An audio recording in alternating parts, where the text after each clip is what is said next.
gendarmerie, les scientifiques que vous entendrez ont vécu ces phénomènes étranges. Aujourd'hui, ces mystères sont encore inexpliqués.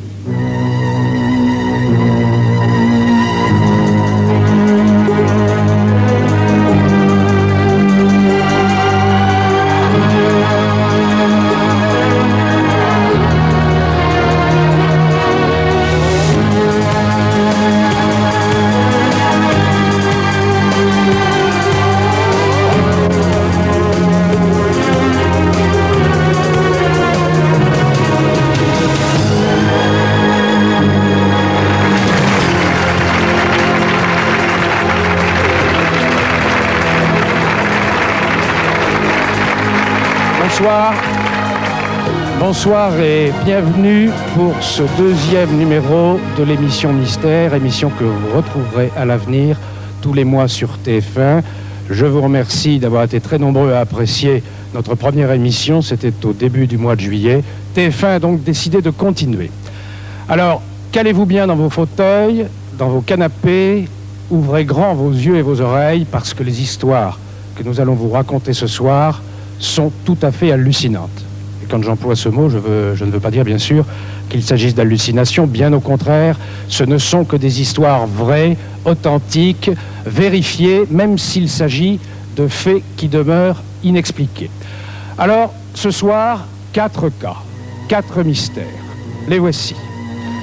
Un ovni, un objet volant non identifié, en France, en 80, dans le ciel de Provence. C'est une première mondiale. C'est une affaire d'OVNI qui laisse toute la communauté scientifique internationale très perplexe. Deuxièmement, un certain nombre de voyages aux portes de la mort. Tous ceux qui ont fait ce voyage racontent la même expérience. Qu'y avait-il au bout de ce tunnel? Où sont-ils allés? Mystère. Troisièmement, nous nous détendrons un peu avec une chasse au trésor. Nous rejoindrons les chasseurs de trésors qui, depuis des dizaines d'années, cherchent à retrouver l'origine des milliards du fameux abbé Saunière, l'abbé de Rennes-le-Château, qui est mort en emportant son secret dans la tombe. Enfin, quatrième et dernier mystère, le destin absolument exemplaire, fabuleux, de Marthe Robin. Marthe Robin, la stigmatisée de la Drôme, une sainte déjà pour certains. Marthe Robin qui a passé 50 ans de sa vie sans manger, sans boire, ni dormir. Voilà donc les 4 mystères que nous proposons ce soir à votre curiosité, à commencer donc bien sûr par cette affaire de Trans en Provence. Je vous le disais, cet ovni est en quelque sorte une première mondiale. Il a amené les savants qui ont étudié ce dossier, qui est l'un des dossiers les plus importants jamais recensés sur ces affaires de ce genre, il les a amenés à se poser des questions absolument extraordinaires.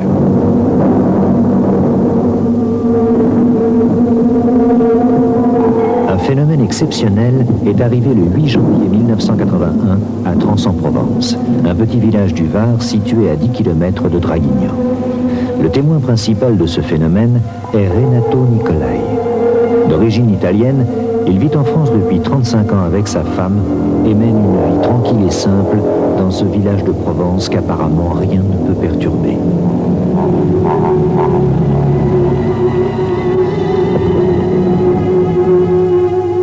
Et pourtant, c'est ici que s'est produit un événement étrange que les scientifiques ne peuvent toujours pas expliquer. Un mystérieux objet a volé dans le ciel de Trans-en-Provence. Un objet qui soulève la question que l'humanité se pose depuis toujours. Sommes-nous seuls dans l'univers? Un objet qui a atterri ici, dans le jardin des Nicolai, comme le décrit le rapport de gendarmerie.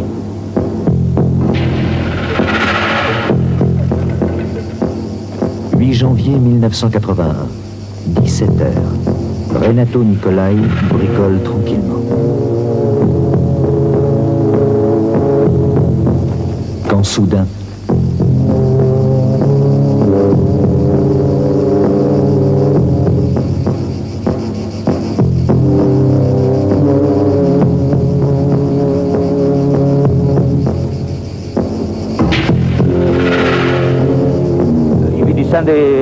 quelque chose là que quelque chose n'est pas de normal là.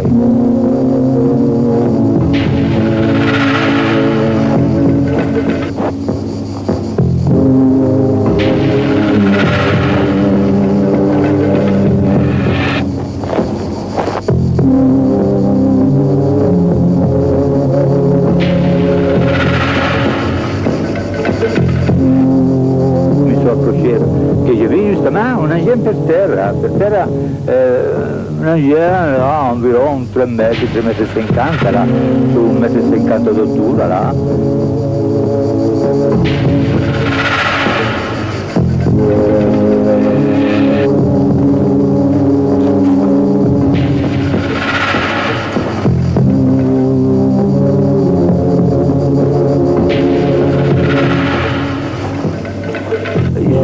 Sur la place, on a pu voir exactement que ça pouvait arriver. A-t-il rêvé? Est-il devenu fou? A-t-il eu une hallucination? Renato Nicolai s'inquiète. Mais soudain, il voit. La preuve qu'il n'est pas fou est là, marquée sur le sol comme une empreinte. Que s'est-il passé?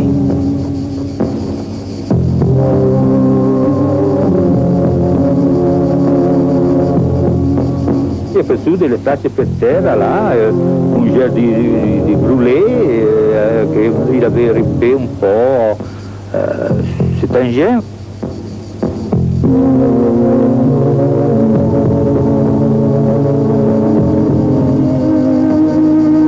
Quand mon mari m'a raconté ça, enfin, je croyais, je dis, ça va pas, je sais pas ce qui lui passe ce soir. Je le voyais pas bien.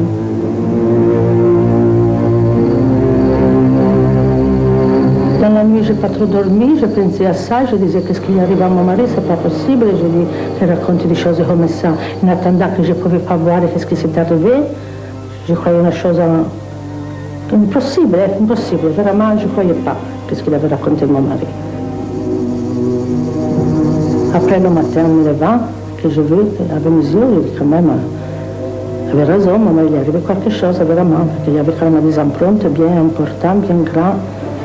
Si vous voyez que s'était passé quelque chose vraiment. C'est là que je suis partie chez Madame Amorin, à la voisine, elle est venue chez moi, et je racontais tout ça. Madame Amorin est venue vite avec moi.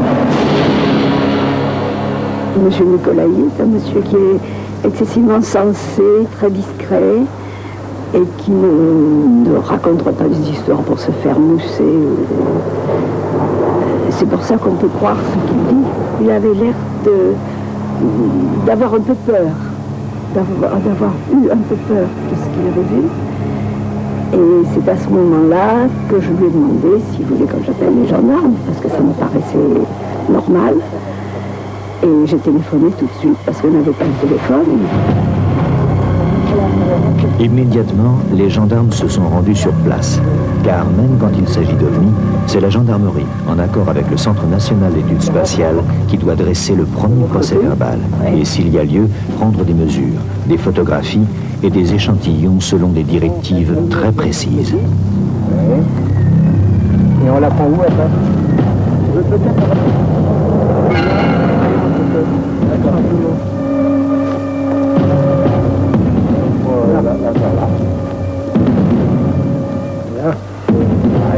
La photo numéro 5.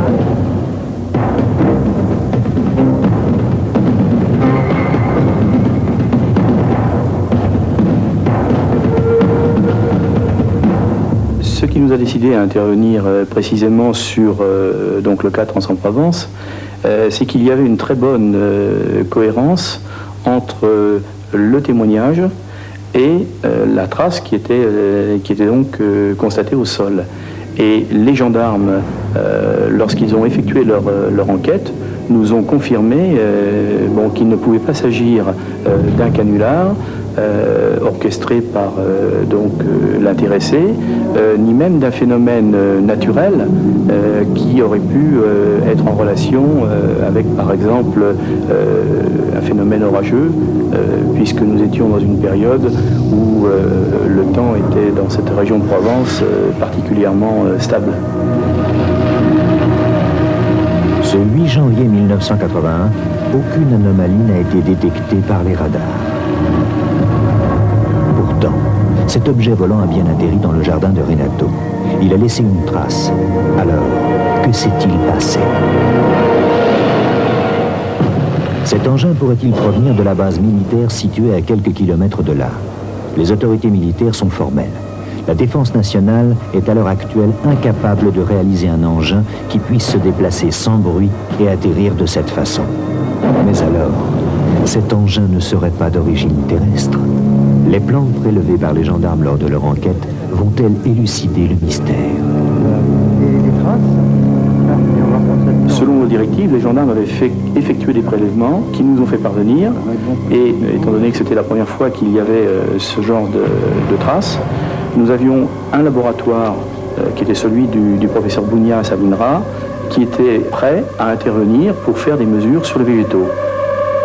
Pendant 30 jours, les plantes seront entreposées dans les réfrigérateurs du laboratoire du professeur Bounias, en attendant que le Centre national d'études spatiales décide officiellement de lancer les analyses. Dans les échantillons que m'ont amené les gendarmes, il y avait des feuilles de luzerne sauvage de différents âges qui étaient vertes, qui d'un aspect tout à fait normal, sauf qu'elles avaient été desséchées pendant le transport et la conservation. Le professeur Bounias va constater un phénomène inexplicable, une première scientifique. Les composants chimiques des feuilles prélevées sur la trace sont les mêmes que ceux de la luzerne, mais les proportions sont inversées. Les premiers éléments recueillis au niveau des analyses nous ont montré qu'effectivement il y avait des effets tout à fait particuliers qui ressortaient en ce qui concernait le sol. Et à partir de cet instant, nous voulions approfondir cette affaire et c'est la raison pour laquelle nous avons décidé d'intervenir directement sur les lieux en complément de l'enquête des gendarmes. C'est ainsi que nous nous sommes déplacés sur le site et à ma grande surprise, 30 jours après, l'empreinte était toujours visible sur le sol. Pour la première fois, il y avait une empreinte mécanique et cette empreinte mécanique, elle allait un petit peu comme une plaque photographique, nous révéler quelque chose. Je vais regarder ça plus précisément. Ah oui, il y a un dépôt sous la croûte, on voit bien la forme de... C'est une pression sur le sol.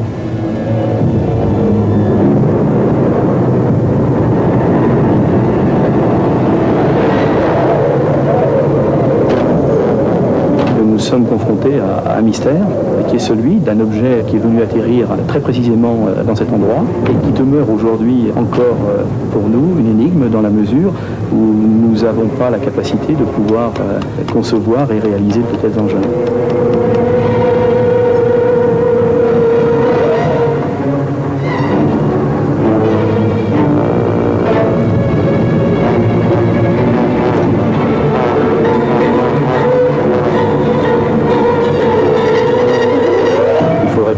Une centrale nucléaire en termes de puissance énergétique nécessaire pour pouvoir générer de tels effets, de pousser pour déplacer cet objet.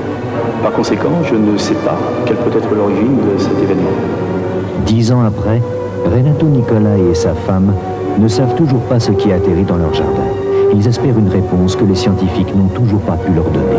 Je crois que globalement, l'idée fait progressivement son chemin, qu'après tout, il existerait peut-être dans l'univers d'autres civilisations qui pourraient, pourquoi pas, nous rendre visite. Les analyses ont permis d'affirmer qu'il s'est réellement passé quelque chose d'étrange à Trans-en-Provence. Mais quoi? Après 10 ans d'études approfondies, il n'y a toujours pas de réponse. Cette affaire de Trans-en-Provence a permis de réaliser une étude très complète, telle que lorsque j'ai pu en discuter avec des collègues américains qui m'ont dit qu'au fond c'était la première fois au monde qu'une étude scientifique aussi complète était réalisée sur un cas d'OVNI au sens général du terme, bien entendu. Donc dans ce sens-là, l'affaire de Trans-en-Provence, c'était bien scientifiquement une première mondiale. Les analyses des plantes, de la terre et du sol ont prouvé que Renato Nicolai n'avait ni rêvé ni menti.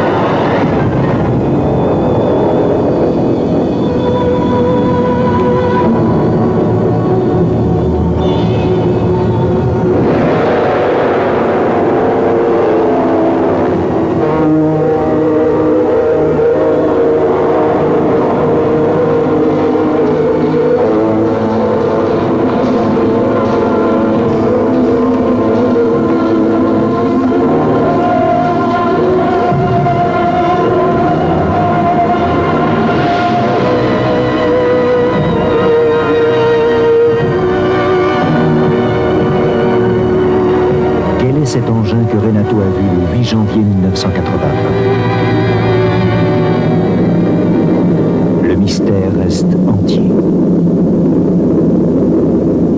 Quand je vous disais qu'il s'agissait d'une première mondiale, vous voyez que je n'exagérais pas. Première mondiale tellement importante qu'à son propos, des hommes de science très très sérieux n'hésitent pas à se poser la question des questions. Est-ce que cela implique l'existence d'une civilisation extraterrestre? C'est bien sûr de cela dont nous allons parler dans un instant avec nos invités, notamment avec Jean-Jacques Velasco et Michel Bougnas. Mais je voudrais d'abord que Renato Nicolai, le témoin, le Français qui a vu l'OVNI et qui est naturellement des nôtres ce soir, nous dise, avec un peu plus de 10 ans de recul, ce qu'il pense de tout ça aujourd'hui. D'abord, qu'est-ce que vous avez vu, selon vous, à ce moment-là? J'ai perçu un objet. Ça vous a fait peur quand vous avez vu ça? Non, la peur là, non, mais enfin, quelque chose quand même. Il m'est arrivé, sûr. Est-ce qu'on s'est moqué de vous dans le village? Non, pratiquement, jusqu'à présent, vous non. êtes réputé sérieux, oui. Oui, quelques, mettons. Et j'imagine que le fait que des hommes comme Jean-Jacques Velasco et Michel Bougnas prennent au sérieux votre témoignage doit quand même vous faire très très plaisir. Je pense quand même qu'ils ont fait du bon travail. Un jour, on arrivera bien à voir, savoir quelque chose. Quand? Alors justement, là, il faut qu'on se retourne vers Jean-Jacques Velasco et Michel Bougnas. Écartons peut-être tout de suite l'hypothèse de l'engin militaire couvert par le secret défense. Pourquoi faut-il l'écarter? Jean-Jacques Velasco. Eh bien parce que les effets qui ont été constatés à partir des analyses effectuées sur le site, tant du point de vue du sol que de la végétation, ont montré que la propulsion éventuelle de ce phénomène ne correspondait pas à une propulsion qui aurait pu être faite par des produits à base de carbone, c'est-à-dire des produits de combustion. Bon, en réalité, en état actuel de la technique, toutes les civilisations de la Terre connaissent les progrès techniques des autres. C'est pas un engin que l'homme aurait pu fabriquer. Au stade actuel de nos connaissances, nous ne le pensons pas. D'accord. Bon, vous, Michel Bougnas, on a vu que vous étiez biomathématicien. Vous avez fait parler les plantes. Qu'est-ce qu'ils vous ont dit, les plantes? Bien, les plantes m'ont dit qu'effectivement, Renato Nicolai avait vu quelque chose à l'endroit qu'il avait indiqué et que cet objet bizarre, qui est donc le sujet de nos préoccupations ce soir, a effectivement transformé le métabolisme, c'est-à-dire la façon dont les molécules des plantes s'organisent pour faire vivre ces braves végétaux. Et ces transformations ont été suffisamment importantes pour être toujours visibles près d'un mois après le passage de l'OVNI. Et elles étaient en revanche complètement effacées 2 ans après, lorsque nous avons fait des analyses de contrôle. Donc, en résumé, il s'est bien passé quelque chose qui a laissé des traces physiologiques. Je vous comprends, mais est-ce que vous voulez dire que ce que vous avez constaté comme transformation dans les plantes, l'homme n'est pas capable de le refaire expérimentalement en laboratoire? Alors ça, jamais de la vie, vous ne me ferez dire pareille chose. Mais effectivement, il nous faudrait certainement des siècles pour essayer toutes les combinaisons possibles de facteurs susceptibles d'agir sur des végétaux, donc pour réussir une modélisation parfaite. Ce qui signifie en même temps que si quelqu'un avait voulu faire un canular et organiser des traumatismes sur les végétaux qui créent un effet comme celui-là, il aurait fallu de très très longues années d'études et de recherche. Bon, alors on a 2 pistes. Une piste qui concerne l'engin en lui-même et une autre piste qui concerne les traumatismes qu'il a fait subir aux plantes à l'environnement de son lieu d'atterrissage. Mais dites-moi, Jean-Jacques Velasco, pourquoi vous n'osez pas aller carrément plus loin? C'est pas l'homme qui peut avoir construit cet engin et les effets qu'il a fait sur les plantes ne peuvent pas avoir été faits par l'homme. Alors je sais bien, dans le film qu'on vient de voir, vous dites peut-être une autre planète. Il faut peut-être franchir le pas, non? Non, nous ne pouvons pas aujourd'hui, au stade actuel, affirmer qu'il puisse y avoir un quelconque rapport ni une preuve avancée entre les phénomènes de cette nature et une éventuelle visite d'extraterrestres sur notre planète. Simplement, cette affaire montre qu'il existe des phénomènes physiques parfaitement cernés, et c'était le cas, sur lesquels nous avons pu mettre en évidence des aspects tout à fait particuliers, mais nous ne pouvons pas malheureusement interpréter globalement cette affaire. Nous pouvons peut-être sur certains éléments apporter des interprétations, mais pas globalement. Okay. Et je voudrais juste dire un mot sur... Il y a un saut que le scientifique que vous êtes hésite à faire, quoi. Probablement. Michel Bougnas, oui. Lorsque vous parliez tout à l'heure des organismes militaires, par exemple, qui auraient pu réaliser un engin se propulsant autrement que classiquement, pour ma part, je ne me hasarderai pas à dire qu'il est totalement impossible que quelque part sur la Terre, une organisation quelconque soit capable d'expérimenter quelque chose que les militaires ne font pas. Je crois que ça, c'est encore un autre aspect de la question. Donc il me paraît hasardeux aussi de dire qu'il est impossible que cet objet vienne de la Terre. Ah, on avance. Dites-moi, on disait que Trans était une première mondiale, notamment à cause de ce qu'a constaté Michel Bougnas. Est-ce qu'il y a dans les dossiers recensés d'objets volants non identifiés, mais les vrais, pas les supercheries ni les hallucinations, est-ce qu'il y a d'autres faits aussi troublants, aussi importants que Trans en Provence? Est-ce qu'il y en a en France? Alors en France, le résultat de l'enquête de Trans en Provence est quand même l'aboutissement d'un travail qui a été mené depuis 1977 par le Centre national d'études spatiales, qui a mis en place cette structure au Centre spatial de Toulouse pour étudier les phénomènes qui étaient rapportés par des témoins, des observateurs, qui pouvaient se rendre dans les brigades de gendarmerie ou dans les commissariats de police pour faire état de phénomènes de toute nature. Et je crois que l'intérêt de cette structure, ça a été d'avoir avec un regard scientifique et d'être indépendant de toute pression telle qu'elle soit, de manière à pouvoir recenser les phénomènes et apporter, en tant qu'expert, une opinion sur ces événements. Est-ce que l'avenir proche pourra nous dire vraiment ce que c'était que l'OVNI de Renato? Je pense que si... Ou est-ce que le dossier est refermé? Non, le dossier ne sera pas refermé. Le dossier continue. Je crois que nous avons encore des observations de phénomènes, mais la particularité de celui-ci, c'est qu'il a été investigué avec des méthodes scientifiques et que nous avons pu obtenir des résultats tout à fait particuliers. Maintenant, il existe dans le monde d'autres cas qui peuvent être similaires à celui-là. Malheureusement, il n'a pas été fait le travail qu'il a été fait sur celui-ci. Bon, alors là, je vais me tourner vers un autre de nos invités, Perry Petrakis. Vous animez une association qui s'appelle SOS OVNI. Vous recevez beaucoup d'appels sur vos numéros de téléphone et votre 3615. Ce que je peux vous dire, c'est qu'entre effectivement la ligne téléphonique et le 3615 SOS OVNI, nous avons plusieurs milliers d'appels par an. Maintenant, il ne s'agit pas uniquement, bien entendu, d'observation. Il y a des gens qui souhaitent s'informer de ce qui peut s'observer, de ce qui peut se faire dans ce domaine-là. Et il y a également un certain pourcentage qui est consacré aux observations qui nous sont rapportées. Enfin, de toute façon, n'est-ce pas, Monsieur Velasco, si vous apercevez un ovni ou vous croyez en voir un, vous pouvez, conformément à la démarche en vigueur depuis le GEPAN même, vous pouvez, bien sûr, appeler les gendarmes qui feront l'enquête si les services de Monsieur Velasco le leur demandent. Bien, deuxième mystère de cette deuxième édition de notre émission, un mystère tout à fait surprenant. Il s'agit d'un voyage extraordinaire, d'un voyage que de nombreuses personnes ont fait, et je crois qu'en l'occurrence, on peut parler, disons, d'un voyage aux portes de la mort.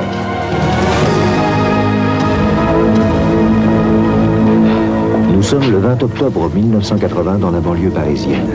Monsieur et Madame Bianchi viennent de dîner avec des amis au restaurant. Ils vont raccompagner Pascal, un ami de leur fils, qui habite près de chez eux.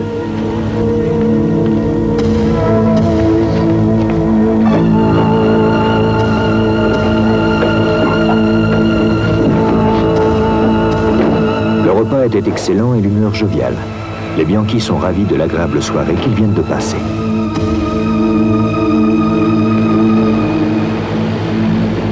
Il a plu quelques heures auparavant et M. Bianchi conduit prudemment, car la chaussée à certains endroits est encore glissante. Et tout à coup, c'est la catastrophe.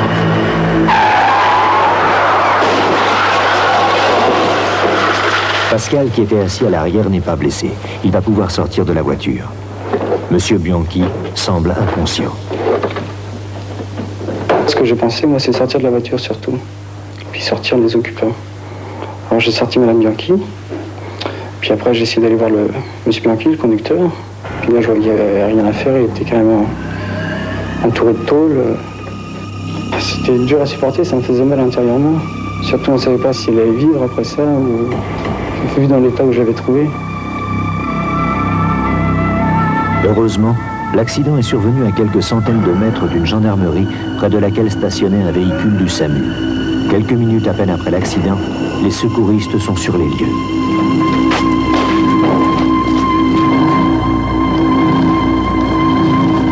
Madame Bianchi semble gravement blessée et Pascal est très inquiet.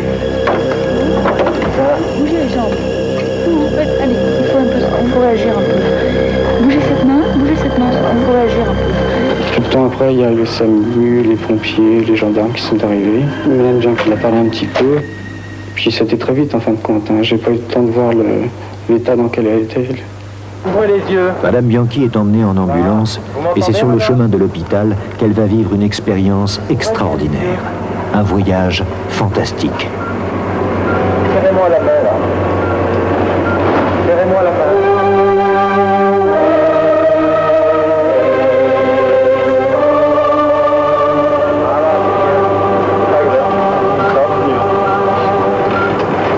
Serrez-moi la main, madame.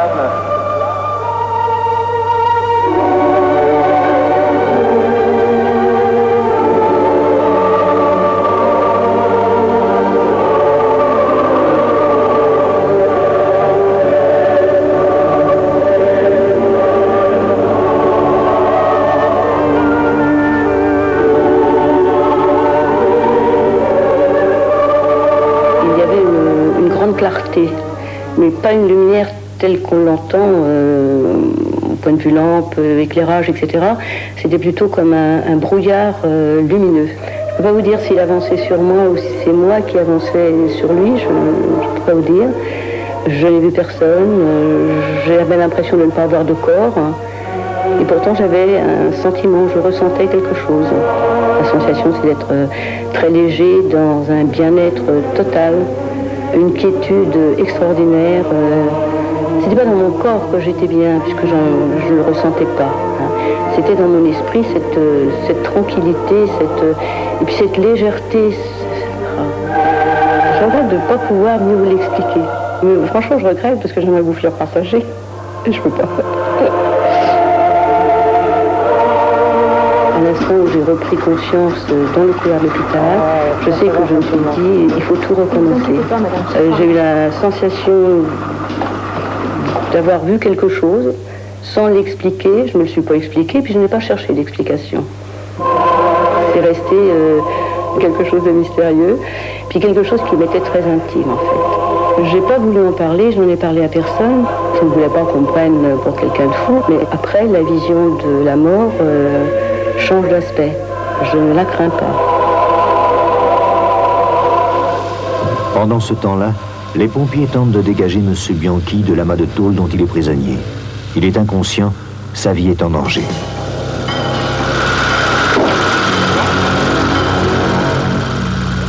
Et pourtant, lui aussi est en train de vivre une chose merveilleuse.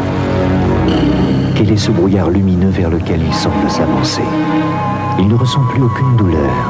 Il glisse calmement vers cette lumière qui l'attire.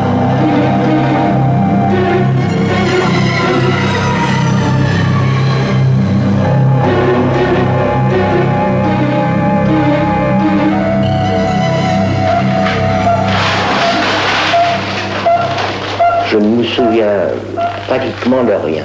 J'ai dû avoir un coma, une perte de connaissance, je ne sais pas, je ne suis pas assez qualifié pour en parler, mais c'est à ce moment-là seulement, que je me suis senti très bien. Ensuite, quand on m'a emmené à l'hôpital, j'avais l'impression de voler au-dessus des gens. Je voyais quelqu'un qu'on opérait, mais je ne pouvais pas dire que c'était moi. Ça a duré, je ne sais pas, disons 15-20 secondes de voir toutes ces personnes autour de cette personne que je n'ai pas reconnue en fait. Je me suis évadé, disons, pratiquement du corps pour partir. J'étais très très bien. Alors, je me voyais dans un tunnel, dans une grande voûte, quelque chose comme ça. La sensation, c'est comme les parachutistes qui ont les jambes et les bras écartés. Et je venais vers une espèce de lumière intense, diffuse et complète. Et je me sentais bien. Je me sentais léger et je me sentais très très bien. Parce que je pensais que ce bout de tunnel allait m'amener voir mon fils que j'avais perdu il y a quelque temps. Et je pensais que j'allais vers lui. Mais je vous assure, on est très très très très très bien. Sincèrement, j'ai pas l'impression d'avoir rêvé.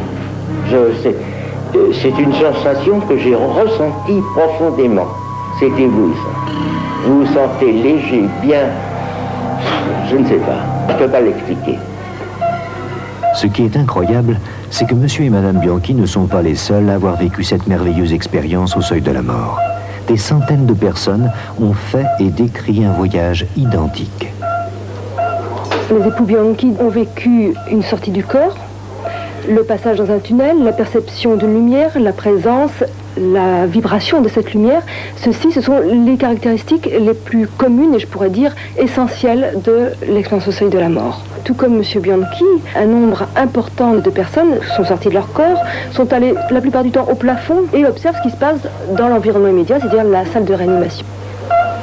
Devant la multitude des témoignages, le corps médical commence à s'intéresser à ce mystère. Les époux Bianchi ont vécu un traumatisme grave et ils relèvent et révèlent une expérience intéressante, troublante.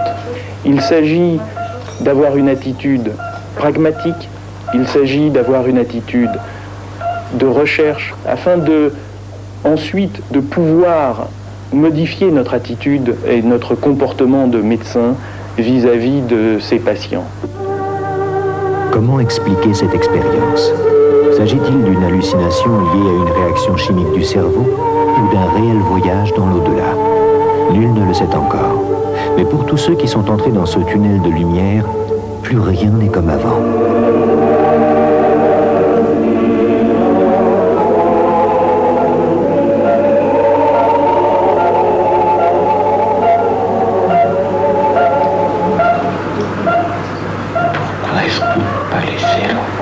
Au moment où je me suis réveillé, j'étais donc en réanimation. Je n'étais pas tellement content en fait. Et j'ai même dit, je crois c'était la surveillante, j'ai dit vous auriez dû me laisser où j'étais tellement bien que vous auriez dû me laisser où j'étais. C'est difficile à expliquer avec des mots de tous les jours parce que c'est une sensation que l'on n'éprouve pas, j'allais dire, ici, dans notre environnement. C'est un bien-être extraordinaire, on se sent très léger et excessivement bien, mais vraiment très très très bien. 3 mois après ce terrible accident, accompagnée d'un ami, Madame Bianchi, qui se remet lentement de ses blessures, rend visite à son mari qui est encore en rééducation. Voilà votre femme. Madame Bianchi est inquiète. L'état de son mari demeure incertain et chaque fois qu'elle pénètre dans cette salle, elle revoit l'accident.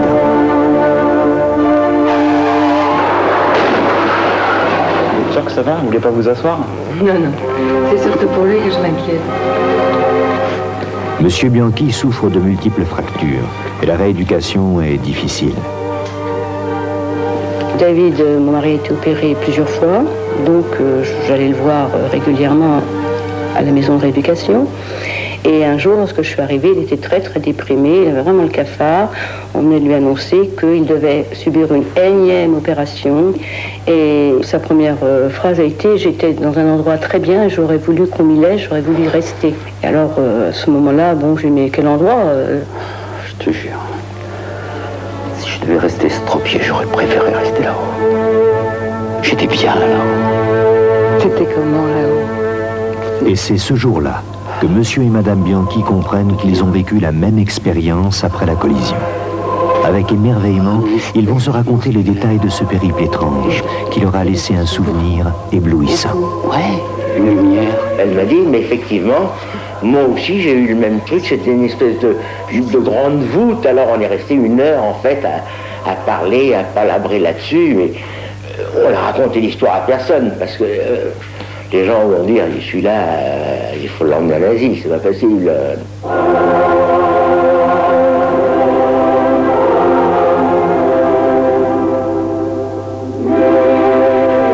Tout à fait par hasard, il y a peut-être 1 mois, j'ai appris que nous n'étions pas les seuls, au contraire, il y avait pas mal de gens, et que ce sentiment, ces sensations que je croyais qui nous étaient très très personnelles et qui ne nous appartenaient qu'à nous, en fait, étaient partagées par beaucoup de gens. Et qu'à ce moment-là, ce n'était plus dévoiler quelque chose d'intime que d'en parler, puisqu'en fait, ça concernait pas mal de personnes. J'ai l'impression d'avoir fait un voyage qui arrivait aux limites, mais je ne suis pas passée de l'autre côté. Mais si l'amour c'est ça, je signe demain.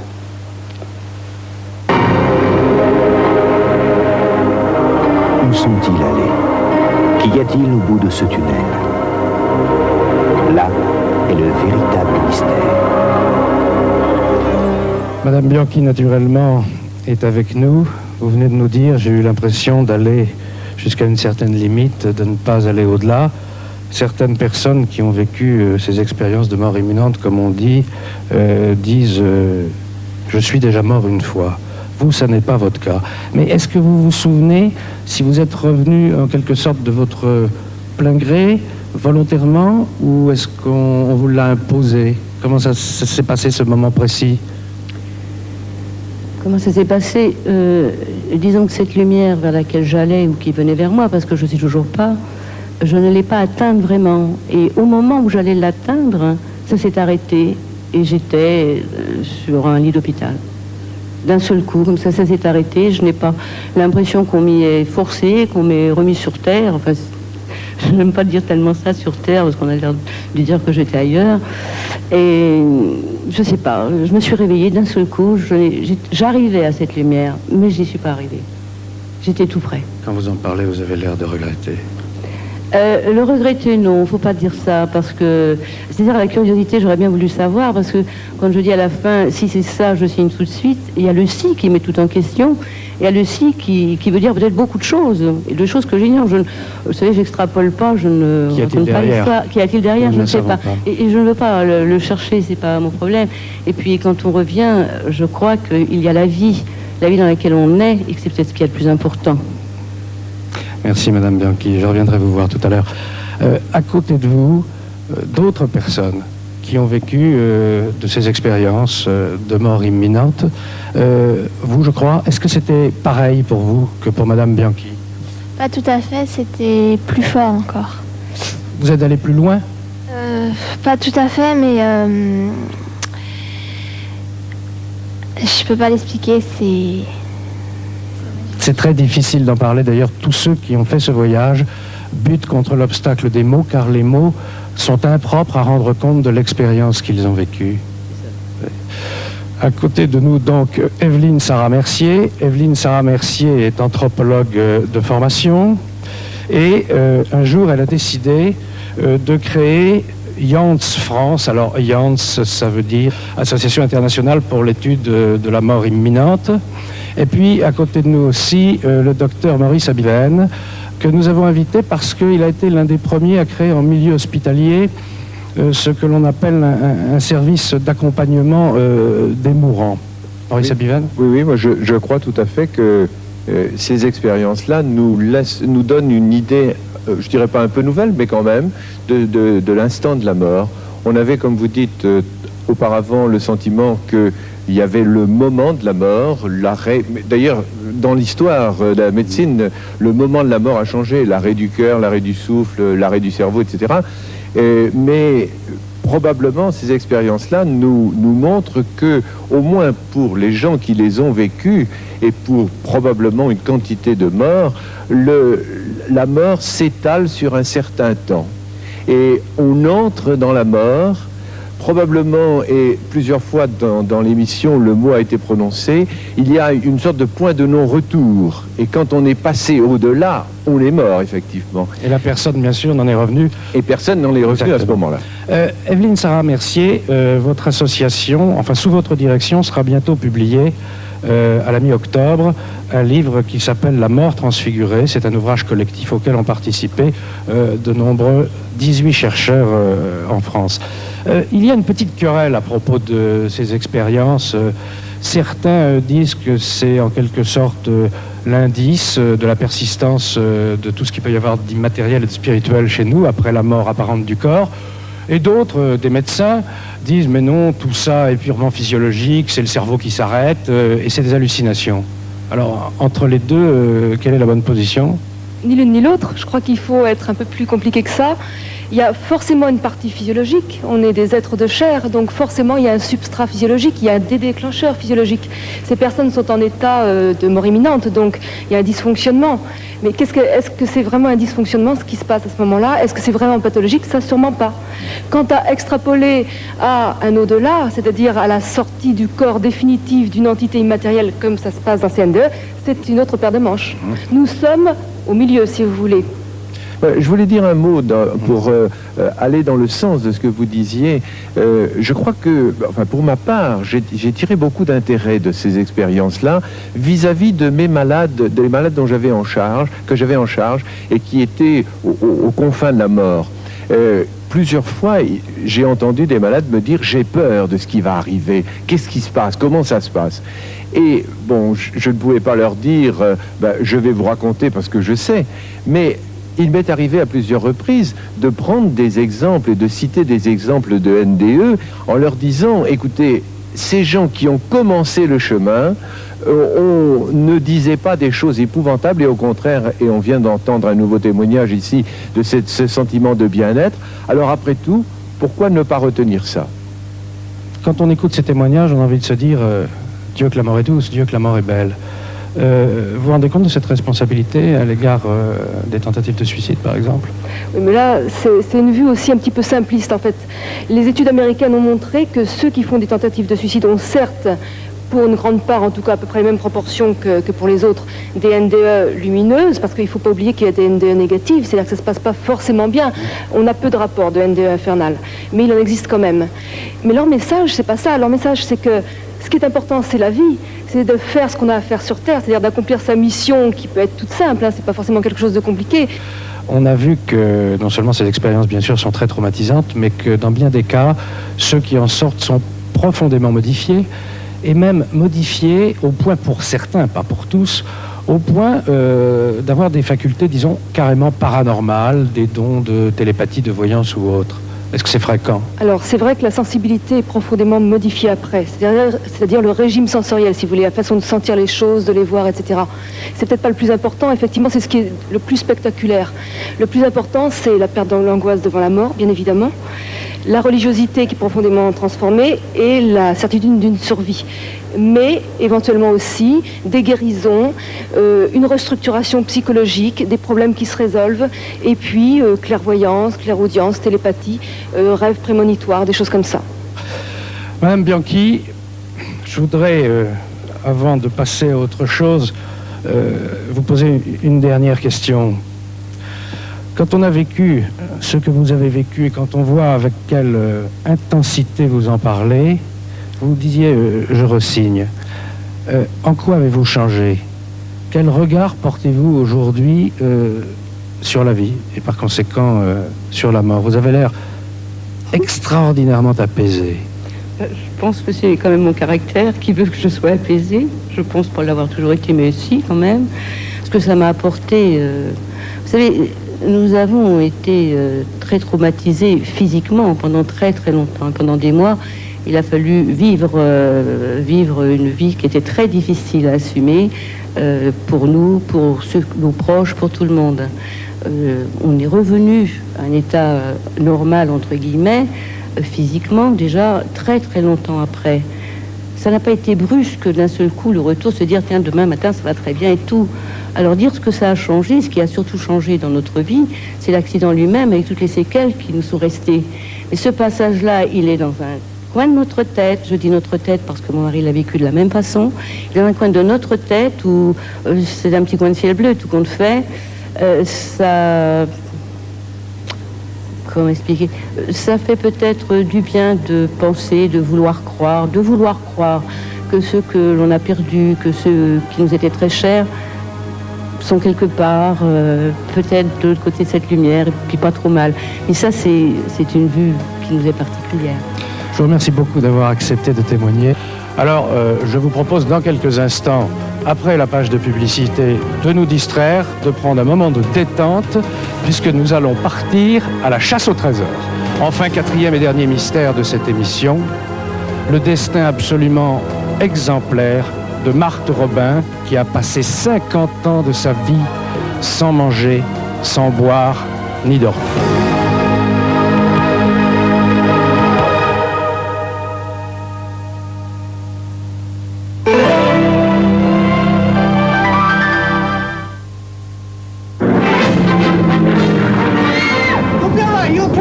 Spontex invente Perfecto. Un côté qui éponge, l'autre côté qui essuie. Plus une trace d'eau. c'est nouveau, c'est perfecto. Spontex, nous rendons le quotidien plus agréable.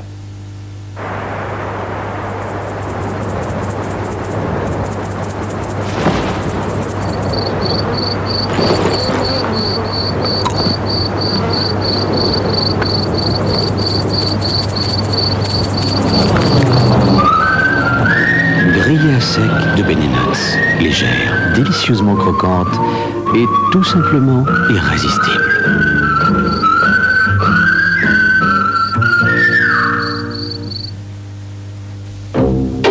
Votre café préféré, goûtez-le avec encore plus d'attention. Et maintenant, goûtez notre nouveau café, l'Or, de Maison du Café. L'Or est sans doute le meilleur café du monde. Et quand on vous fait une promesse aussi facile à vérifier, on ne peut pas vous mentir. L'Or de Maison du Café. 3, 2, 1, Dany! Hé, Dany, on est où? Oh, une salle de classe! Ouvrons l'œil et prenons les Dany. C'est pas un vrai prof! C'est un extraterrestre! Taisez-vous! Interrogation écrite! Dany! Oh, c'est fondant! C'est fondant! C'est fondant! C'est fondant!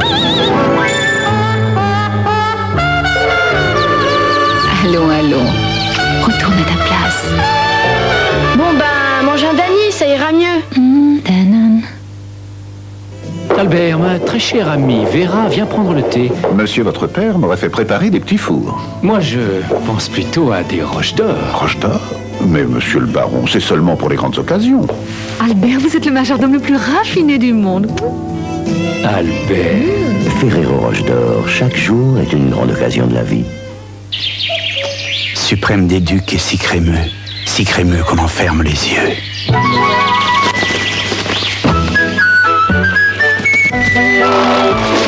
Suprême des ducs, si crémeux qu'on en ferme les yeux.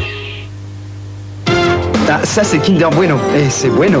Kinder Bueno, c'est fondant, c'est léger, c'est croustillant. Kinder Bueno, c'est nouveau, c'est Kinder et c'est bueno. C'est pas parce qu'on se ressemble comme deux gouttes d'eau qu'on est d'accord sur tout. Sur les tâches, pour moi, il n'y a pas mieux que ma poudre. Et pour moi, il n'y a pas mieux que le nouveau Vizir. Vizir, c'est pas nouveau. C'est ultra nouveau, c'est Vizir Ultra. On essaye? On essaye. Une tache de sauce ultra grasse. Je dirais même plus. Ultra grasse, ultra incrustée et ultra séchée. Tu crois vraiment que ton nouveau Vizir va aller jusque-là? Mais oui. Dans chaque goutte, il y a beaucoup plus de puissance qu'avant. Une mini-dose suffit et ça agit direct au cœur des fibres, avant même que ta poudre ne s'y mette. On y va? On y va. Et pour Vizir, au cœur du linge. Et voilà. Je dirais même plus. Et voilà. Oh. Et bien maintenant, on est vraiment d'accord sur tout. Nouveau Vizir Ultra, aucune poudre ne liquide la saleté. De cette façon-là. Viens mon chat, manger tes croquettes friskies. Dépêche-toi, tu n'es pas le seul à aimer ça.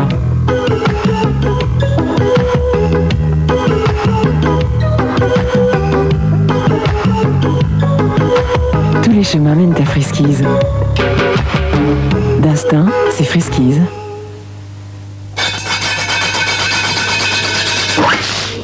Nouveau bonbon Victor's, en sachet et en étui. Victor's, la fraîcheur qui fait du bien. En boulangerie, Buraliste, grande surface.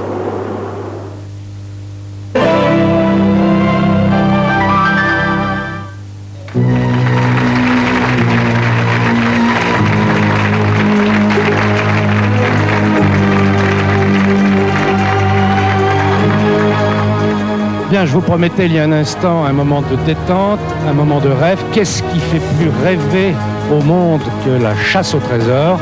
C'est ce à quoi nous allons nous livrer maintenant en rejoignant un charmant village du sud de la France où depuis plusieurs dizaines d'années se livre effectivement une gigantesque chasse au trésor. En voyage et en hélicoptère.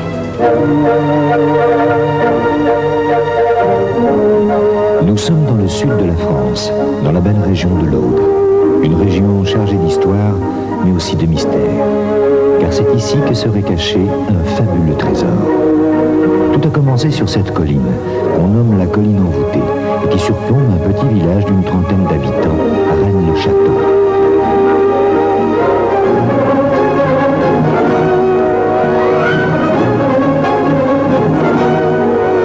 village qui reçoit chaque année plus de 20 000 visiteurs venus du monde entier, attirés par la légende du trésor de la Bessonnière. Je suis tout à fait persuadé que la Bessonnière a découvert, sinon un trésor, du moins un magot d'une certaine importance. Je suis persuadé, mais il s'agit d'une conviction intime, je ne peux en aucun cas la démontrer aujourd'hui, qu'il reste quelque chose. Mais ce quelque chose, est-ce que ça provient du trésor de la Bessonnière ou est-ce que ça provient d'un autre dépôt, d'une autre nature? Là est la question. La Bessonnière reste une énigme pour de nombreux historiens. C'est un homme intelligent, volontaire et ambitieux. Mais il n'est qu'un modeste curé de campagne. Il est pauvre et pourtant il a vécu comme un seigneur. C'est en 1885 que Béranger Saunière est nommé curé à Rennes-le-Château. Quand il pénètre dans son église pour la première fois, il est atterré. L'église est en ruine, la voûte s'affaisse, la toiture est délabrée. Pour rénover cette église, il faudrait beaucoup d'argent. Et la Bessonnière n'a pas un sou vaillant. Il va donc tout d'abord faire appel au maire de Rennes-le-Château. Mais ce sera en vain. Les villageois sont trop pauvres pour financer de tels travaux. La Bessonnière ne se décourage pas. Il va trouver une riche donatrice.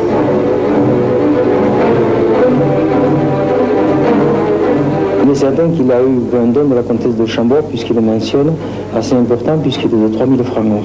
Alors la restauration a démarré tout d'abord par le remplacement, l'enlèvement du vieux maître-autel qui est très ancien et dont on a une description fidèle, puisque l'abbé lui-même a écrit que le maître-autel était formé d'une pierre brute soutenue par 2 piliers dont un sculpté. Et c'est dans ce pilier sculpté que la Bessonnière va faire une première trouvaille, à savoir des documents.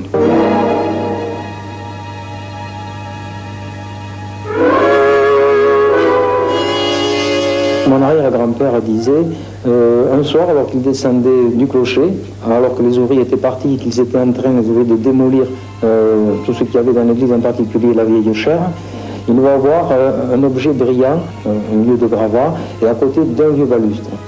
Alors il s'en approche, et je pense qu'il a dit Macarel Kezako, puisqu'il a vu que c'était effectivement une fiole qui contenait un petit bout de papier à l'intérieur.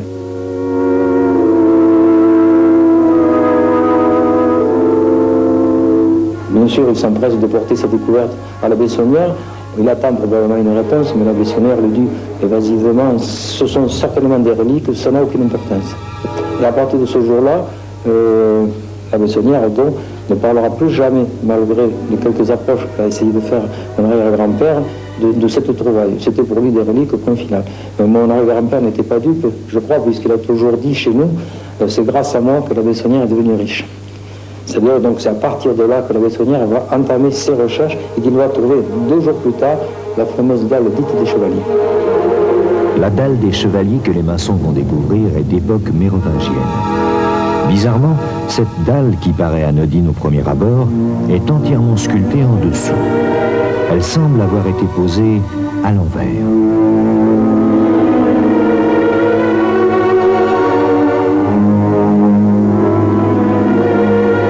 À la vue de ce qu'il y avait sous la dalle, l'abbé a congédié immédiatement les 2 maçons en prétextant que c'était l'heure du déjeuner. Mais ils avaient eu le temps, eux aussi, d'apercevoir sous la dalle un étrange récipient rempli d'objets brillants. Nul ne sait ce que la Bessonnière a trouvé ce jour-là. Mais il est certain qu'à partir de ce moment, les villageois l'ont vu creuser la nuit dans le cimetière, accompagné de sa fidèle gouvernante, Marie Desnardoux. Une nuit, l'abbé va trouver une stèle où est gravée l'épitaphe de l'épouse du seigneur de Rennes-le-Château. Mais cette épitaphe comporte des anomalies étranges.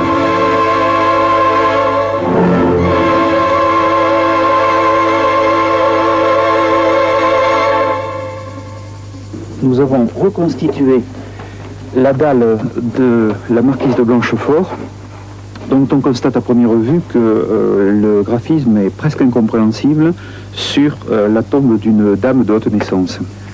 Si on pose comme hypothèse de travail que le T signe le trésor, on a d'autres possibilités que de suivre les autres T pour voir s'ils se trouvent en place. Celui-ci est correct. celui qui devrait se trouver dans le mot Haute-Poule a été effacé, ou plus exactement, il manque. Celui de Blanchefort est à la bonne place.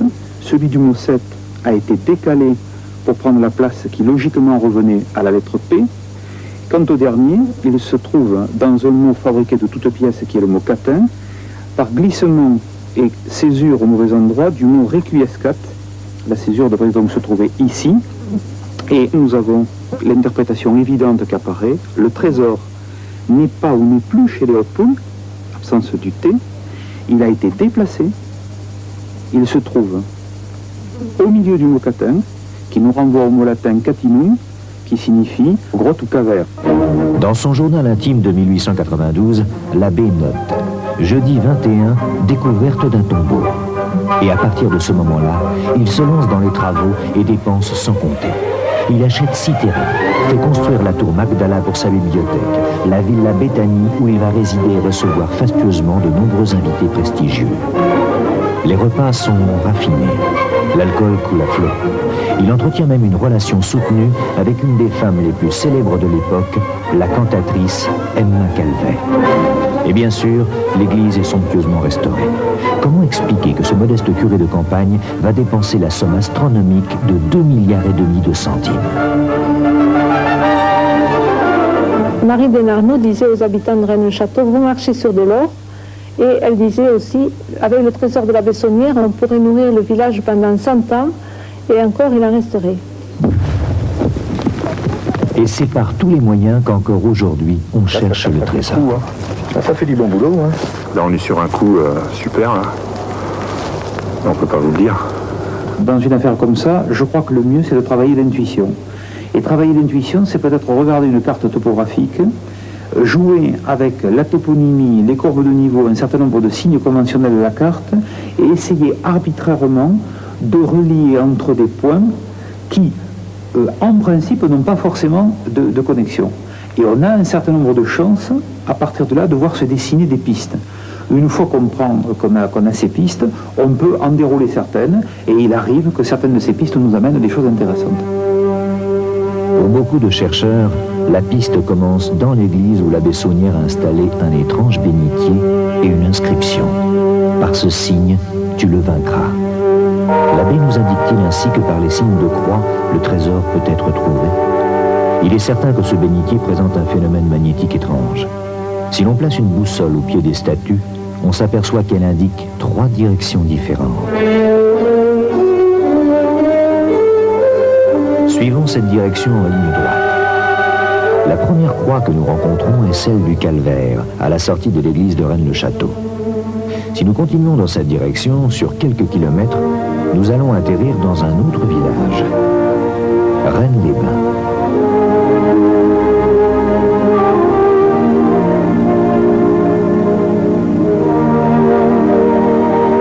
Juste à l'endroit où se trouve le cimetière, précisément sur une tombe qui est marquée bizarrement d'une flèche. Nous avons donc ainsi tracé notre première ligne. Si nous repartons du calvaire de Rennes-le-Château et que nous suivons la même direction en ligne droite, allons-nous trouver sur le chemin une autre croix.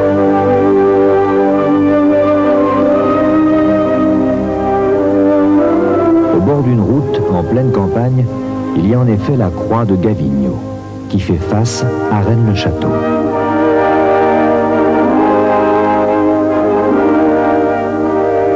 Nous avons donc établi un triangle en reliant les 3 croix.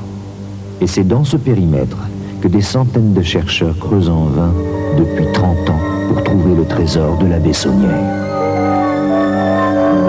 Il est certain que de nombreux témoins ont vu pendant des années la Bessonnière parcourir les sentiers de la région. Que cherchait-il? Avait-il obtenu des renseignements sur l'emplacement d'un autre trésor? Ou choisissait-il une cachette pour y enfouir son magot?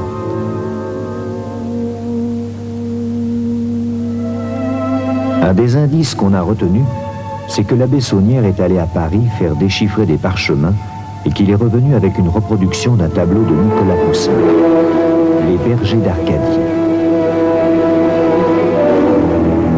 Pourquoi a-t-il choisi cette reproduction? Selon certains experts, le fond de ce tableau ressemble étrangement à certaines montagnes de la région.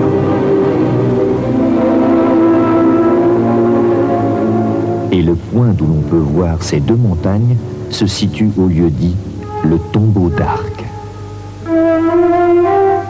Ce tombeau d'Arc est en ligne droite avec la croix de Rennes-les-Bains et celle des Galignans.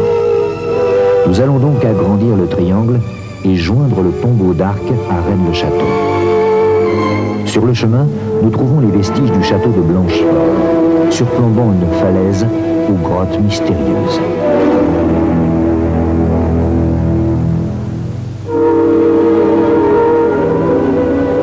Toujours en ligne droite, à quelques kilomètres devant nous, Rennes-le-Château.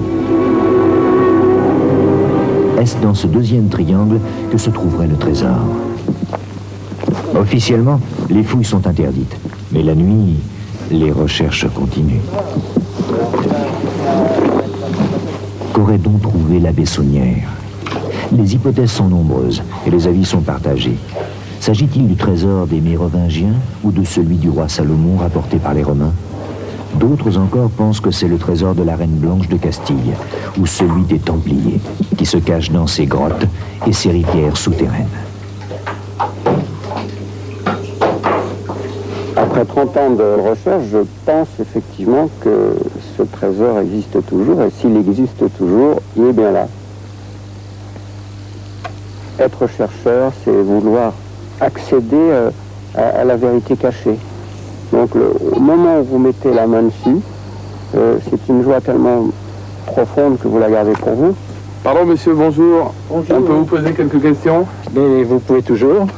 Qu'est-ce que vous cherchez en ce moment? Je cherche le fabuleux trésor de Rennes-le-Château.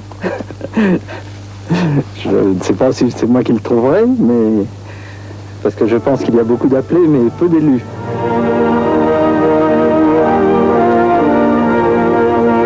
Depuis plus de 30 ans, Rennes-le-Château garde jalousement son secret et le mystère du trésor de la Bessonnière continue de nous faire rêver. Quel homme, cet abbé Saunière! Les trésors, bien sûr, ça nous fait rêver, ça fait rêver tout le monde, mais vous l'avez vu en regardant ce film, il y a souvent loin du rêve à la réalité, et le chemin qui sépare le rêve de la réalité est parfois semé de nombreuses difficultés. C'est ce que vont d'ailleurs nous confirmer, je dirais, nos chercheurs de trésors. Alors, je les rejoins, nos chercheurs de trésors. Oui, vous l'êtes tous les trois un petit peu quand même. Vous, Michel Laflandre, vous êtes collaborateur de Trésor Magazine. Il y a même un magazine qui s'occupe donc de trésors. Aujourd'hui, il y a encore quelque chose à trouver à Rennes-le-Château et dans les environs. Michel Laflandre. C'est à peu près certain. Mais quoi, du sonnant et du trébuchant ou la clé du secret de la Bessonnière? Non, la Bessonnière a trouvé au départ de l'argent. Il n'a pas trouvé tout ce qu'il y avait à Rennes-le-Château. Il a trouvé d'autres choses que de l'argent. Et partant, il a dû faire mousser, amalgamer les deux affaires. Mais la part qu'il a laissée sur place est certainement encore très supérieure à ce qu'il a pu trouver à l'époque. C'est votre avis, Jean-Pierre Monteil? J'ai un avis un petit peu différent, mais pas tout à fait contradictoire. Je pense que le trésor de Rennes-le-Château, si vous voulez, il y a deux pistes principales. Il y a une piste possible pour un trésor matériel, et là je rejoins ce que vient de dire M. Laflandre, et une deuxième piste qu'on ne doit pas éliminer trop vite, qui est autre chose qu'un trésor matériel. Des documents qu'il aurait négociés. Des documents possibles, ou bien quelque chose, et un certain nombre d'éléments aujourd'hui pourraient nous permettre d'aller dans cette direction-là, quelque chose qui aurait trait à un message, mais alors là je voudrais poser tous mes mots, mettre des guillemets devant et derrière, relatif à une espèce de révélation universelle. Dites-moi, c'est absolument hallucinant. Regardez ces visiteurs, des têtes couronnées, des gouvernants, une grande cantatrice, mais c'est absolument incompréhensible. Voilà un petit curé de campagne qui reçoit l'archiduc d'Autriche. Comment est-ce que vous l'expliquez, Laflandre? C'est certainement ce qui accrédite le plus certainement et le plus formellement l'hypothèse que le trésor, en tout cas, lui a permis d'attirer à lui des gens considérables. Alors, je pense que l'hypothèse de Jean-Luc Monteil est aussi vraie. Et certainement que s'il a pu attirer tout ce monde-là, c'est parce qu'il détenait aussi des connaissances qui valaient quelque chose. Pas nécessairement valaient quelque chose en numéraire, mais qui valaient quelque chose. Mais il est vrai qu'il a attiré des têtes couronnées et même des empereurs, enfin des prétendants à l'Empire. Je pense à Jean de Habsbourg, qui l'a fréquenté. Emma Calvé, vous le dites dans le film, mais on n'imagine pas aujourd'hui ce que ça représentait à l'époque.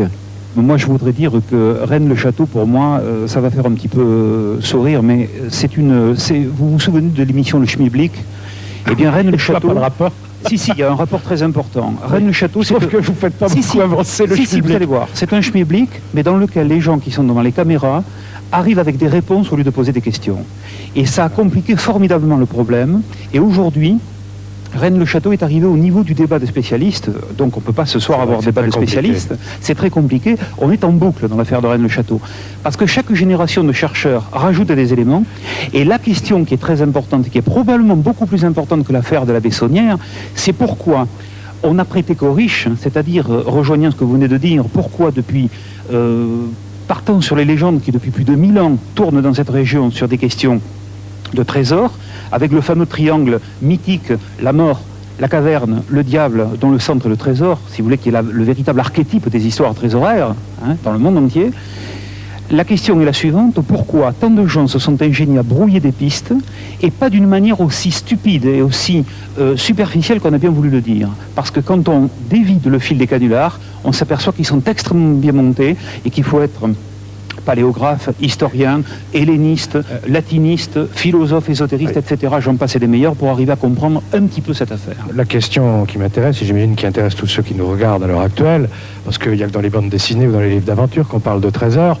Or, Michel Laflandre, vous avez l'air, vous, de dire qu'on marche sur des milliards, qu'il y a des trésors un peu partout, et en France surtout, et qu'il suffirait de chercher pour les trouver. Il suffirait pas, il suffit de chercher pour les trouver. Vous en avez trouvé, vous? Personnellement, je cherche celui de Rennes-le-Château. Donc oui, pas encore c'est tellement trouvé. compliqué que ça vous monopolise complètement, vous n'avez pas le temps de chercher ailleurs. Oui, tout à fait. Mais on trouve combien de trésors par an en France? Plusieurs centaines, c'est très difficile à dire, parce qu'il y a des gens qui le disent parce pas, que la plupart des gens se taisent.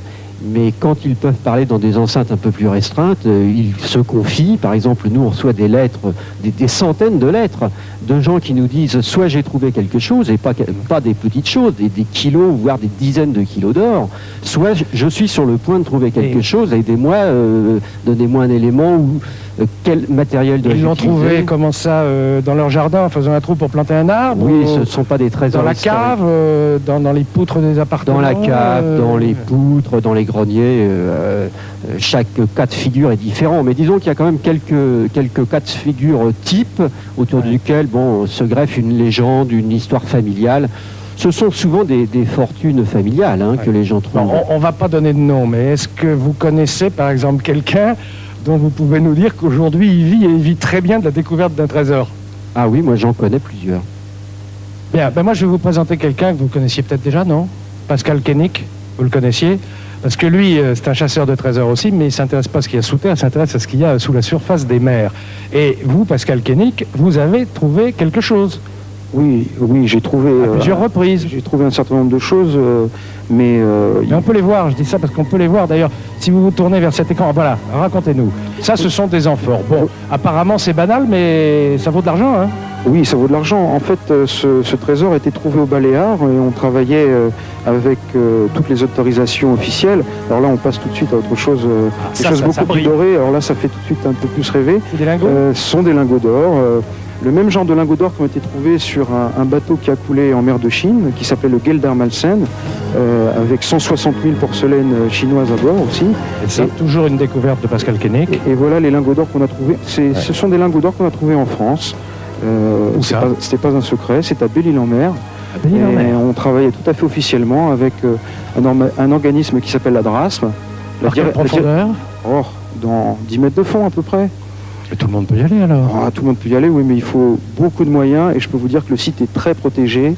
J'ai l'impression qu'il y a des pêcheurs sous-marins qui partent avec le fusil harpon, mais qui ont peut-être des arrière-pensées, parce qu'on en voit quand même de plus en plus, notamment à Belle-Île, je connais. En fait, c'est un petit peu le même problème que les trésors terrestres, si je puis dire, puisque il y a des pirates, forcément, et puis il y a des gens qui sont très scrupuleux et qui veulent demander des autorisations, qui font les fouilles en bonne et due forme. Il y a des milliards au fond des mers comme il y a des milliards sous terre, sous nos pieds. Effectivement, il y a des bateaux qui ont navigué et qui ont été coulés par diverses fortunes de mer et qui ont dans leur flanc des fortunes, effectivement. Faites-nous rêver un peu, là. Dites-nous, quelle est l'épave que vous rêveriez de remonter ou de visiter? Je crois déjà qu'il y a des épaves qui ont été trouvées très récemment, en tout cas dans les années 80, qui ont fait rêver un certain nombre de gens qui ont vécu ces reportages, notamment ce bateau dont je vous parlais, le Geldermalsen. C'est un bateau de la Compagnie des Indes hollandaise qui transportait 160 000 porcelaines chinoises en parfait état, des lingots d'or. Et tout ceci s'est vendu à Amsterdam avec Christie's. Et je crois que ça a fait une somme de à peu près 110 millions de francs.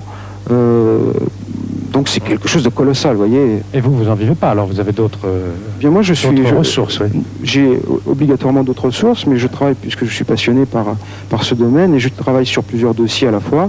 Et nous sommes toujours à la recherche de financiers afin de faire une expédition. Là, vous avez un appel à lancer. Voilà, exactement.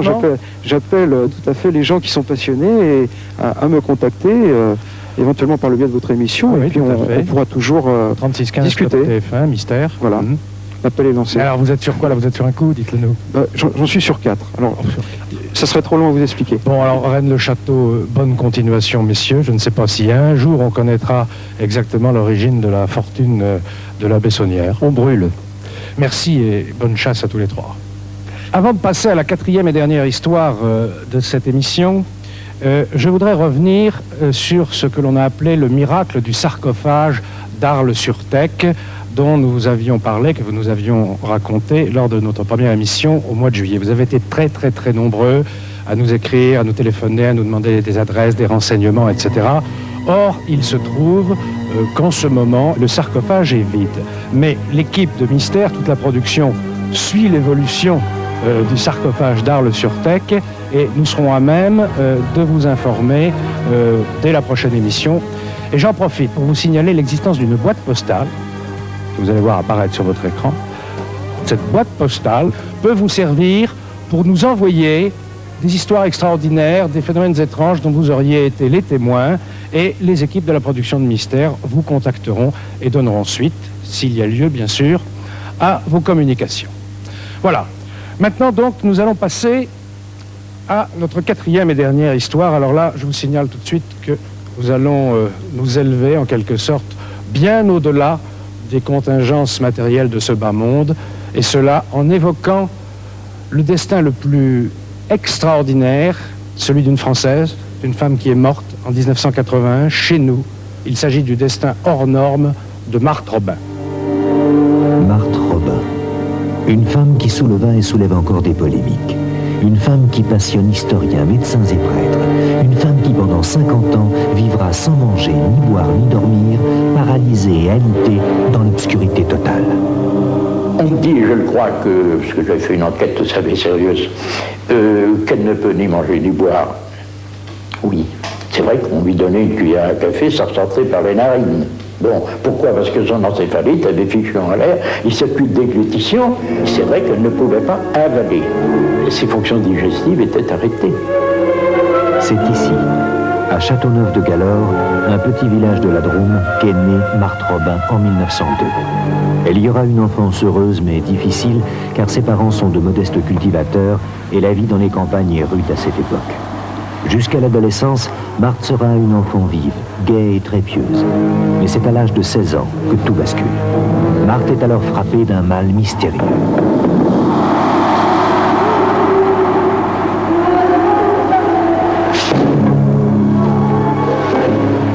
Marthe, je l'ai rencontrée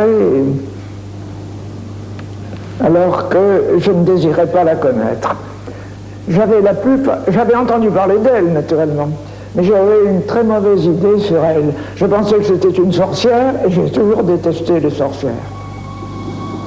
Pendant 10 ans, de l'âge de 16 ans à l'âge de 26 ans, Marthe sera tourmentée par des souffrances atroces, au cours desquelles son corps se paralysera progressivement. C'est aussi pendant cette période qu'elle commencera à ne plus pouvoir s'alimenter. Vous devriez remercier Dieu de vous la donner. Tenez, mangez.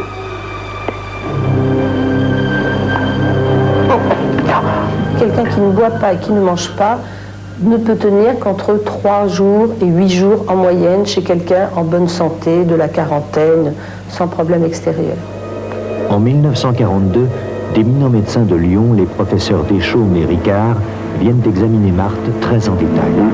Ils constatent dans leur rapport que Marthe est paralysée, qu'elle est aveugle et que son appareil digestif ne semble pas fonctionner. Ils émettent l'hypothèse qu'elle pourrait souffrir des séquelles de la fièvre typhoïde qui l'avait frappée dans son enfance.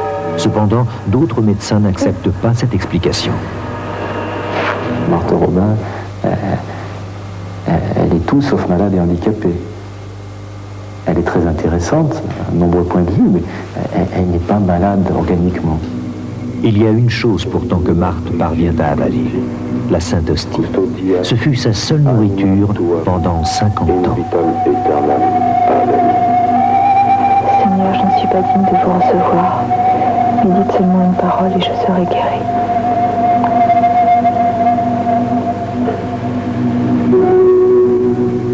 Je ne conseillerais à personne de se contenter d'une hostie par semaine et de 3 gouttes sur les lèvres pour les décoller, dites, au bout de la langue. Donc c'est pas possible. Mais on ne vivrait pas. Or, elle a vécu 50 ans. Pour parler, pour sourire, pour rire, pour grimacer, pour faire n'importe quelle mimique du visage, il faut contracter les muscles. Et pour contracter les muscles, on en revient toujours au même problème, il faut de l'énergie. Avoir de l'énergie, c'est avoir de la matière première, donc s'alimenter ou boire. Comment expliquer ce prodige défiant toutes les lois du corps? Quelle est la raison de ces terribles souffrances? Marthe, elle, donne un sens à sa douleur.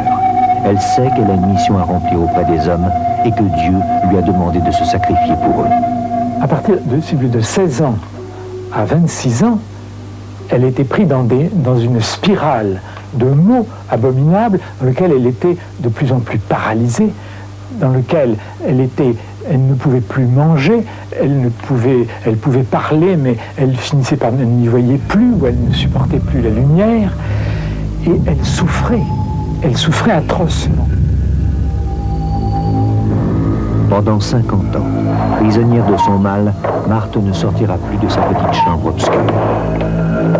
Ces manifestations sont le reflet d'une lutte et d'une stratégie de lutte contre une angoisse névrotique.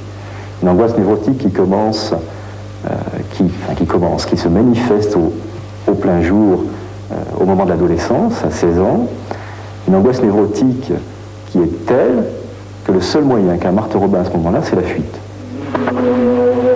C'est vers 1930 que commence ce que beaucoup appellent sans réticence un miracle. Chaque vendredi, Marthe revit la passion du Christ. Sur son corps apparaissent les mêmes blessures que celles du Christ sur la croix. Dans de terribles souffrances, du sang s'écoule de ses pieds, de la plaie ouverte sur le flanc gauche et de ses mains percées. Et comme si la couronne d'épines du Christ la blessait, il y a du sang sur son front.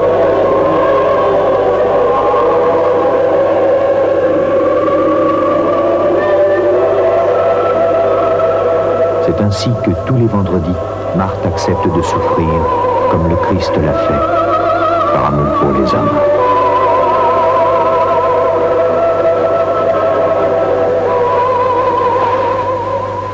Ça commençait par des maux de tête intenses qui partaient du centre du cerveau, qui s'irradiaient jusqu'au niveau de la calotte crânienne, pendant 1h30 environ.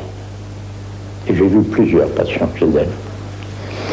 Et apparaissaient sur le front des turgescences dermiques, c'était sous-épidermique, comme des veines qui se gonflaient, si vous voulez. Et mon Dieu, pour aboutir ce que nous savons.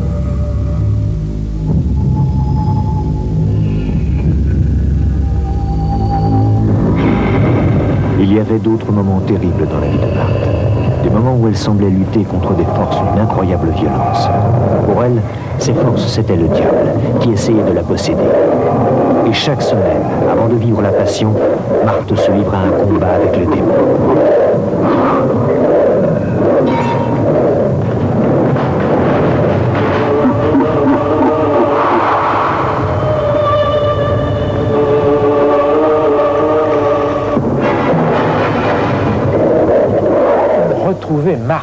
le lendemain, hors du lit, des dents cassées, des bosses sur le crâne. Rappelons qu'elle était totalement paralysée, ce n'est pas elle qui pouvait s'échapper de son lit.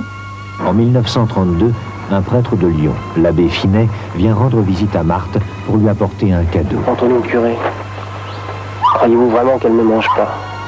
Elle ne mange rien.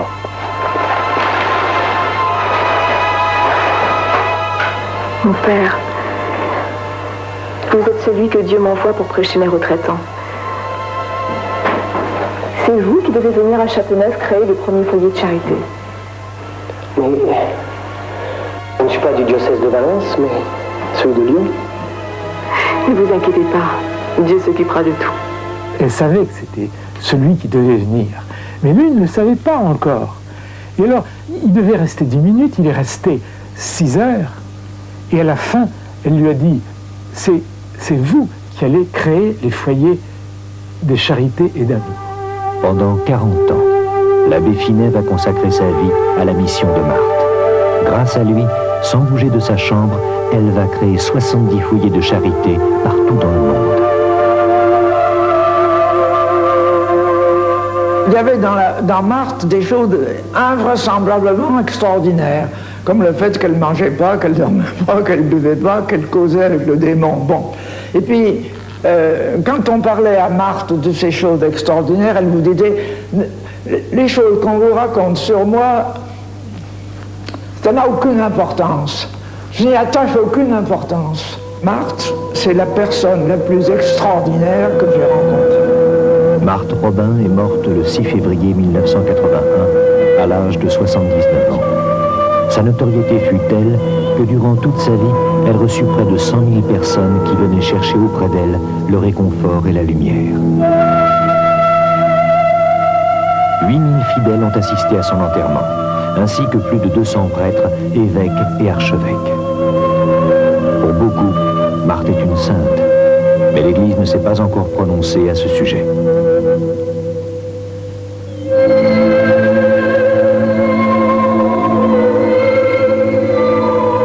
Sa vie reste un prodige dont la science ne peut expliquer le mystère.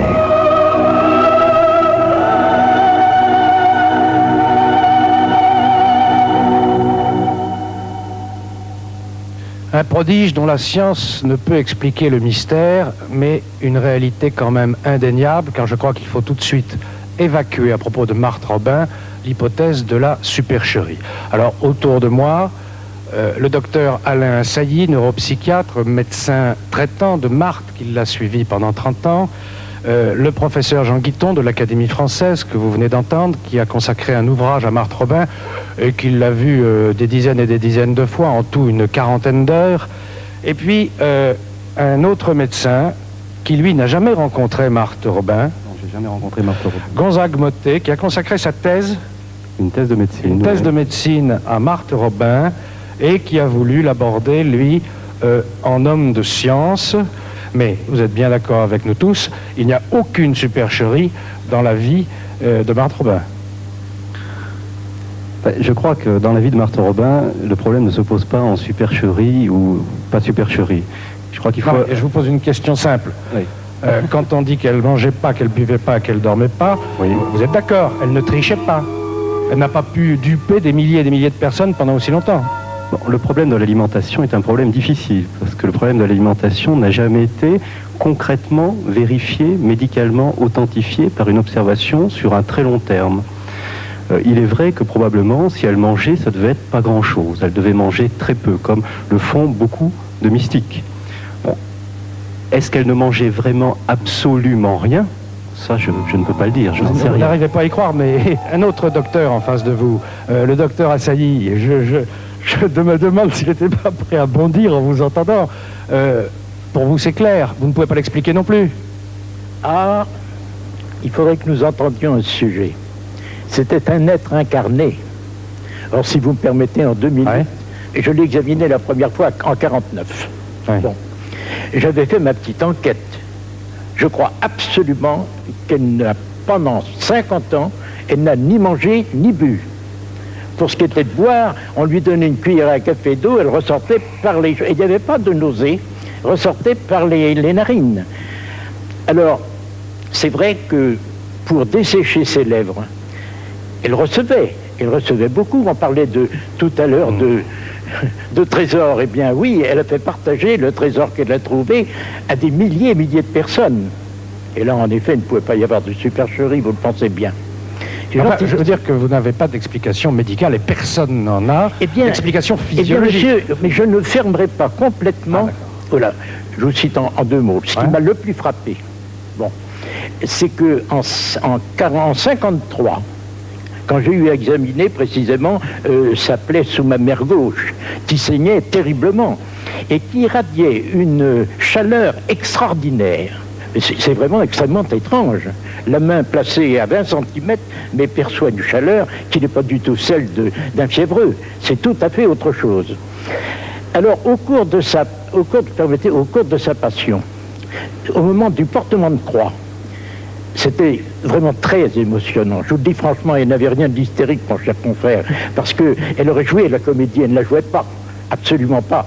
Il y avait des soupirs, des racements, mais incroyables. Et alors nous étions 4 dans cette toute petite chambre, et j'ai perçu que, ben mon Dieu, elle risquait une syncope. Et j'ai dit au père Finet, mais ça ne va pas. On voyait la tonalité des expressions, n'est-ce pas, qui baissait. Elle me dit, mais nous sommes trop nombreux. Il a ouvert la fenêtre toute grande. Il l'a ventilé avec une espèce d'instrument qu'il a trouvé sous le lit, n'est-ce pas, pour battre les tapis. Et au bout d'1 minute, on a vu l'intensité qui revenait. À ce moment-là, que me suis-je dit? Eh bien, mais là, tu as la preuve que si elle ne mange pas, elle ne boit pas, elle vit, mais qu'elle a besoin d'air. Mais quand même, je me suis dit, mais enfin, on me dirait aujourd'hui qu'elle vit, qu'elle puise l'azote de l'air, qu'elle transforme en viande. Mais je dirais après tout, pourquoi pas. Mais là, nous sommes très très loin du vrai mystère et du vrai trésor de Marthe. Très loin. Vous, Gonzague Mottet, qui par parenthèse, vous l'avez dit, êtes croyant, oui. Est-ce que ça veut dire que vous refusez, dans cette expérience prodigieuse et étonnante de Marthe, la dimension spirituelle? J'y vois une autre dimension. J'y vois une dimension humaine, personnelle et pulsionnelle. C'est-à-dire, je crois que quand on parle d'hystérie, l'hystérie, c'est quelque chose de négatif. Or, qu'est-ce que c'est si ce n'est une simple névrose? Or, 90% de la population est structurée sur un mode névrotique. Pourquoi un grand mystique ne serait pas névrosé? C'est ce que je suis en train de dire. Ah bon, mais on refuse. Quand on parle d'hystérie, on parle simulation. Voilà. Pour vous, l'hystérie est quelque chose qui est forcément une simulation, une extériorisation. Il va falloir vous donner une autre émission, parce que les 2 médecins, c'est très intéressant, mais si vous commencez à vous opposer... Moi, je voudrais... Écoutez, on ne peut pas tout de même escamoter le noyau mental de l'hystérique. Mythomanie. Oui. Elle mentait. C'est-à-dire que vous raisonnez au niveau clinique. Si elle était puérile. Oui. Vous raisonnez au niveau clinique, alors que je crois que le problème, c'est dans une psychodynamique. C'est-à-dire que si on voit la vie de Marthe... Vous êtes analyste, vous. Bon, écoutez, oui, non, mais je vais vous arrêter, je vais être obligé de m'interposer, là. Ça n'est pas une tare. Le professeur Guiton... C'est que les psychanalystes, vous permettez, m'apparaissent, moi, être, au fond, des spéléologues de l'inconscient, dont les vues sur les cimes sont un peu limitées. Je ne prétends pas les avoir escaladés. Bon, écoutez, vous poursuivrez tous les deux parce que ça peut durer très longtemps. Le professeur Jean Guiton, dans son livre sur Marthe Robin, dit quelque chose qui moi, m'a frappé. Il s'interroge sur la nécessité qu'il y aurait en quelque sorte à atteindre un état de délabrement physique dans les fonctions vitales quotidiennes d'adaptation à l'existence pour permettre à la pensée d'atteindre les sommets de la spiritualité. Mais si vous me permettez de parler de Marthe Robin, je vais l'envisager du point de vue qui est le mien, c'est-à-dire du point de vue religieux et du point de vue philosophique et mystique. Je voudrais d'abord dire quelque chose concernant le rapport de Marthe Robin avec moi dans ma propre vie. Car quand on est arrivé comme moi à la fin de son existence, et je vous rappelle que j'ai 91 ans, par conséquent que je suis probablement le plus ancien de toute cette noble assemblée. Certainement. J'ai 91 ans. Et je me demande, à la veille de mourir, quel est l'être, quelle est la personne qui a eu sur moi la plus grande influence au point de vue philosophique, au point de vue intérieur, au point de vue quotidien Eh bien, je trouve que cette personne s'appelle Marthe Robin. Par conséquent, je l'envisage de ce point de vue-là. Et je vais vous raconter tout de suite quelque chose de très curieux. Un jour, je parlais avec, je ne sais pas si vous le connaissez, le cardinal Danielou, qui était un des plus grands catholiques, si on peut dire, de ce siècle. Et nous nous demandions, Danielou et moi, quelle était la personne la plus extraordinaire du XXe siècle. Et comme Danielou avait avec raison une très grande admiration pour le général de Gaulle, qui voulait même faire canoniser, puisque le général aurait beaucoup plus mérité que Charlemagne d'être canonisé. Et comme Danielou avait une très grande admiration pour le général de Gaulle, je lui disais évidemment, Éminence, c'est le général de Gaulle. Il m'a dit non, non, non. Le général de Gaulle n'est pas du tout la personne la plus extraordinaire de ce XXe siècle, qui a vu tant de choses. La personne la plus extraordinaire de ce XXe siècle, c'est une femme que vous ne connaissez peut-être pas. Elle s'appelle Marthe Robin. Et je suis persuadé que le cardinal Danielou avait raison. La personne la plus extraordinaire du XXe siècle, c'est Marthe Robin. Un beau jour, elle m'a raconté ce que serait ma vie dans l'avenir. C'est-à-dire qu'elle m'a raconté ma vie à venir. Et tout ce qu'elle m'a dit sur l'avenir de ma vie s'est réalisé. Chaque fois que je lui parlais d'une chose, immédiatement, elle mettait le doigt sur le point essentiel de la chose, et à jamais, n'est-ce pas?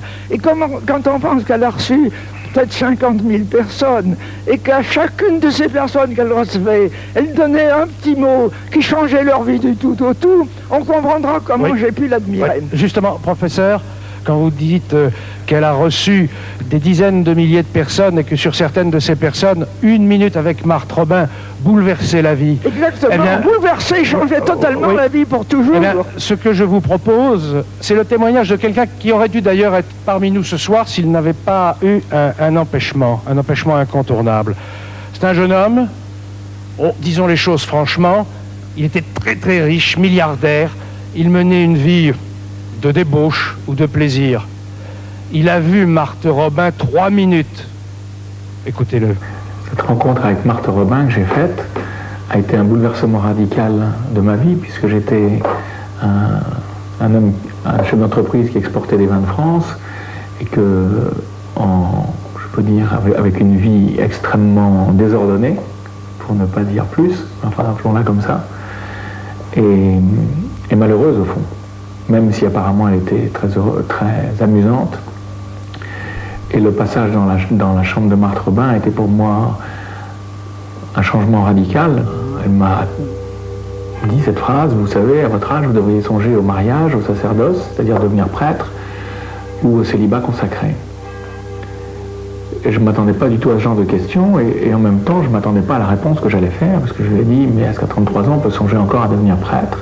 Et elle me dit à ce moment-là une phrase très importante que je n'ai pas très bien compris sur le moment en fait.